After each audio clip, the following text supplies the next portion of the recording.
Hello everyone, I'm Varun. I love reading books, and one of my favorite books of all time is And Then There Were None by Agatha Christie. So I'm going to speak about the book right now. So it starts off with eight random people meeting on an island of the coast of England. Everyone has been invited on the basis of his or her own personal circumstances. There is Vera Claythorne, who has been asked to be a secretary to the person who has given all these invites out, basically. And then there is Philip Lombard, who likes to travel a lot. Then there is Dr. Armstrong. There is Justice Wargrave. There is General MacArthur, who has served in the army. There is Miss Emily Brent. And then there is Anthony Marston. So everyone is basically invited to the island based on his or her own individual personal circumstances. So once they reach the island and reach the place where they are meant to assemble, they start having discussions amongst themselves. Then they are received by Mr. and Mrs. Rogers. They are basically the caretakers of the house, butler and housemaid respectively. So they say that the persons who invited these people, they are Mr. and Mrs. Owen. They are out of this island and they'll be reaching the place the next day. So everyone else gets settled in their own rooms and they start having a random discussion amongst themselves. Once they have had their dinner, suddenly a gramophone recording starts playing, accusing everyone of murder, basically. So this is where things start to get interesting. So everyone is being accused of a murder, and it wants everyone to confess to it. It's basically giving them a chance to redeem themselves. When everyone starts speaking about how they got the invite to understand more about the island and stuff, everyone comes to know the fact that none of them know Mr. or Mrs. Owen personally. So now they start getting suspicious as to who might have called them and what might be the reason behind assembling a random group of people together on a lonely island. So what happens post this is, as they keep on discussing, Anthony Marston keeps drinking his peg of whiskey and suddenly he falls unconscious. So suddenly the Dr. Armstrong checks what's happened to Anthony Marston and then confirms that he's dead. The reason being poisoning in his whiskey. So now everyone starts understanding the gravity of the situation, basically. So everyone feels very afraid, and then they go back to their rooms. If they go back to their rooms, they could see that there's a nursery rhyme called 10 Little Soldiers. In the later versions of the book, it is called as 10 Little Indians. So there are 10 verses there are 10 verses in the poem, and they could see that Anthony Marston has been killed as per the first line in the poem. So the first verse of the poem actually indicated how Anthony Marston died. So everyone gets a little bit nervy and stuff. And then initially they could see that there were 10 little soldiers placed on the dining table when they were dining. Now they could see that there were only 9 soldiers remaining. So they start understanding the gravity of the situation. So the next morning when they wake up, they find Mrs. Rogers dead, the housemaid that I mentioned. She has gone off, like she's dead. Now everyone starts panicking. They don't know what to do. So they try to find a way to leave the island. So a group of 3 people go and search for ways to move out of the island, looking for boats and stuff, but they can't find even a single boat. Then during that point of time, General MacArthur feels slightly nervous. He feels like he's about to die, and suddenly there's a blow to his head, and then poof, he's also gone. So next up, what's the scenario? So everyone starts panicking now, as I mentioned. Now there goes a detailed description of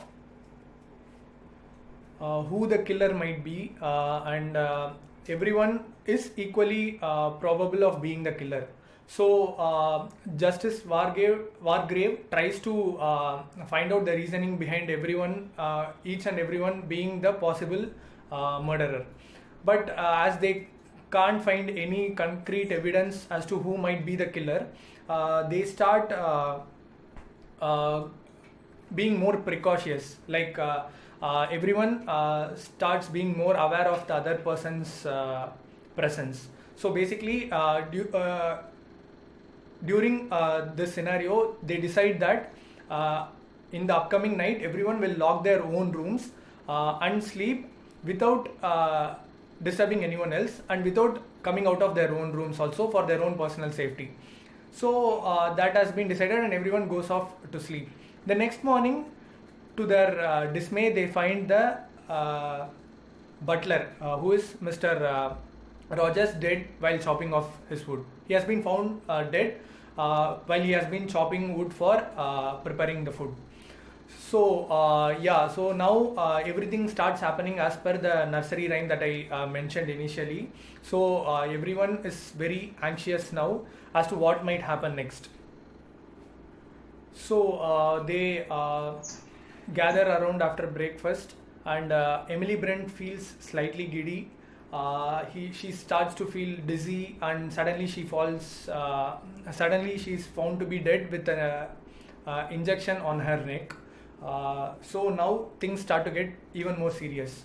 So Justice Wargrave assembles everyone else remaining and asks them of any weapons that may be present with the other people around. Like for example, if there's a knife with any one of the inmates, then they have to surrender it back due to safety reasons. So they confiscate everything from the remaining persons, including Justice Wargrave himself. So Philip Lombard had a gun with himself, so that is also confiscated.